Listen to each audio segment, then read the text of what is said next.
Hi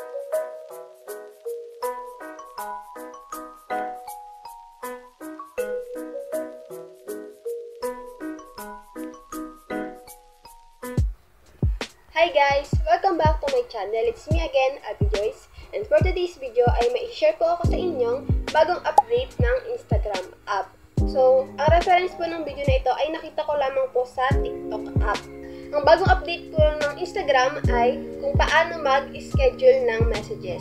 Sa darating nga po na holiday season or sa New Year or sa other occasion ay syempre po i-greet po natin yung ating pamilya at yung ating mga kaibigan ng saktong 12 AM para batiin sila ng New Year or kunyari ay sa birthday man nila.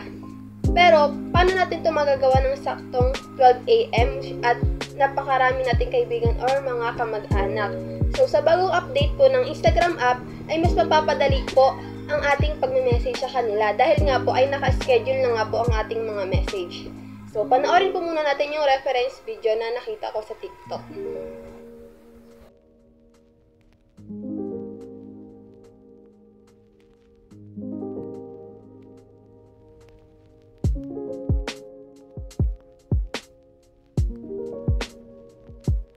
So, para magawa po natin yan ay pumunta na po tayo sa Instagram app.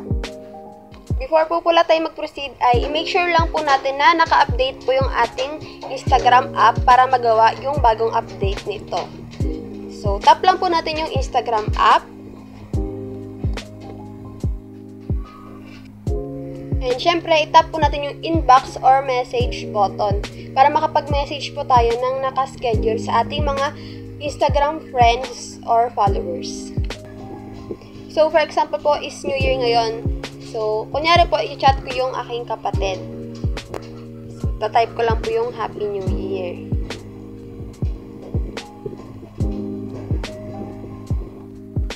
Ayan. After po natin matype yung ating message, is ilang press po natin itong send button. Ito pong makikita natin sa baba. Ito pong kulay blue. Ayan. Ilang press lang po natin. So, may makikita po tayo dyan mga date and kung anong oras po natin siya i-send. So, ang date po ngayon is December 27. At makikita po natin na 9:21 AM pa lang. So, iset lang po natin siya, kunwari po ng 10 AM. Yan. So, makikita nyo yung details sa baba, yung Friday, December 27. Tapos, yung oras, which is 10 AM. So, mag-antay po tayo ng mga almost 30 minutes.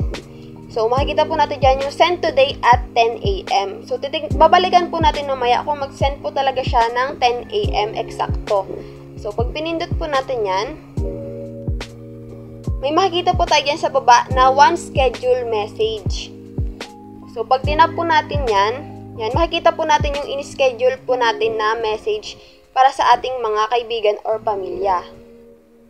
So, pag tinap po natin yan, or pag nilang press po natin yung message, ay may makita rin po tayong ibang button na send now, copy, or delete.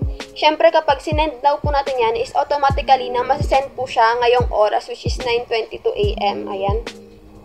Pero kung hindi po natin yan itatap, ay automatically na masisend po siya ng 10 AM mamaya. So, balikan po natin siya kapag nag-10 AM na.